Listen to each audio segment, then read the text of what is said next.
Salut, bienvenue sur votre chaîne de réveil et d'édification chrétienne. Nous vous prions de vous abonner à la chaîne, d'activer la cloche de notification et de partager nos contenus pour le salut de la multitude pour Christ.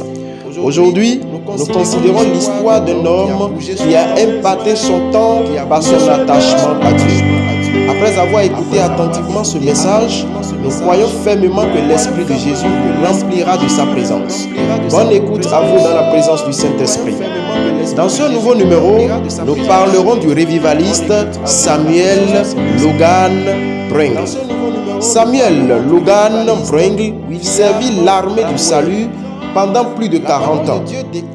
Jeune homme possédant un cœur pour l'évangélisation et le ministère, il refusa la proposition tentante de devenir pasteur d'une église de très grande renommée et à la place, il se porta candidat au service dans l'armée du salut.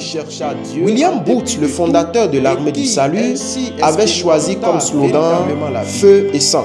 Animé par un Studebaker, le fabricant de wagons et de voitures, se tenait un jour à Newcastle, en Pennsylvanie, à la fin de l'année 1890. Il était en train de dire au revoir à un jeune homme qui était l'orateur en milieu universitaire le plus brillant des États-Unis. Il s'appelait Brengle. Studebaker lui serra la main et lui dit « Brengle, je souhaiterais être aussi certain de devenir président des États-Unis que je suis certain que vous deveniez l'archevêque de Canterbury. » Studebaker et son ami avaient des camarades à l'université. Studebaker, le pauvre, n'est devenu que millionnaire.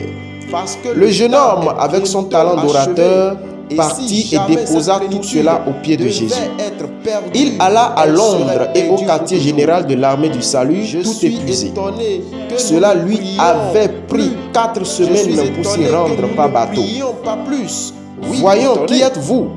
Demanda William Booth. Je suis Dr. Brengle. Dr. Brengle, il n'avait pas besoin de médecin. Leur théologie n'était pas malade.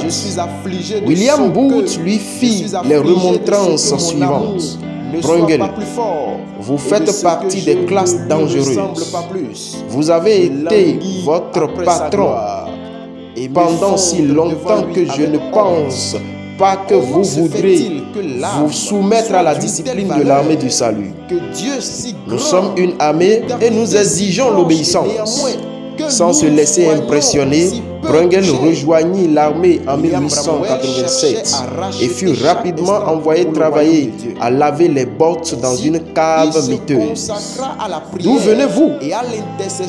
J'ai entendu dire que le Saint-Esprit est ici.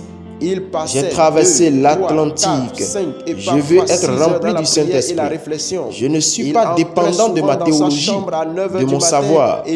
J'ai beaucoup d'érudition, mais j'ai besoin de feu. J'ai besoin de feu. J'ai besoin de feu. Bien-aimés, vous qui écoutez ce numéro ce jour, vous avez besoin de feu. William Booth dit, vous avez visé juste. Demain matin à 5 heures, vous allez polir les chaussures de 50 étudiants. Vous allez polir les chaussures de 50 étudiants. Et aucun d'eux n'avait une seule jambe. Il y avait 100 grosses bottes allongées et il était hors de question de les asperger d'eau. Il fallait les polir. Après un certain temps, il s'interrogea sur l'utilité de cet apparent gaspillage de son temps et de ses talents. Tenté dans son cœur de chercher une rapide promotion, il pria. Seigneur Dieu, est-ce que je suis en train d'enterrer mes talents?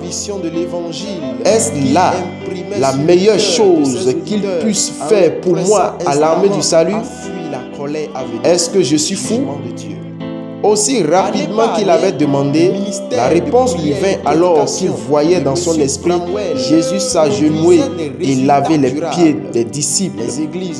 Son propre Seigneur accomplissait une tâche aussi peu importante. Le succès de Monsieur Des années plus tard, Bruegel écrirait à propos de cette période des portes étincelantes.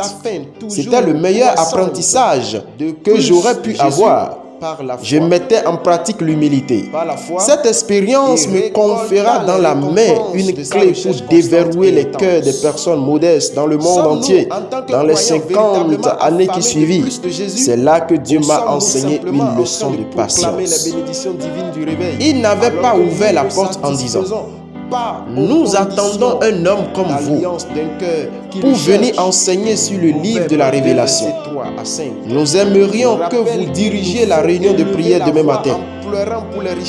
Il lui avait dit: mets la main dans la pâte. Bruegel l'avait fait. Et il s'était attendu à Dieu. Et Dieu l'avait rempli du Saint-Esprit.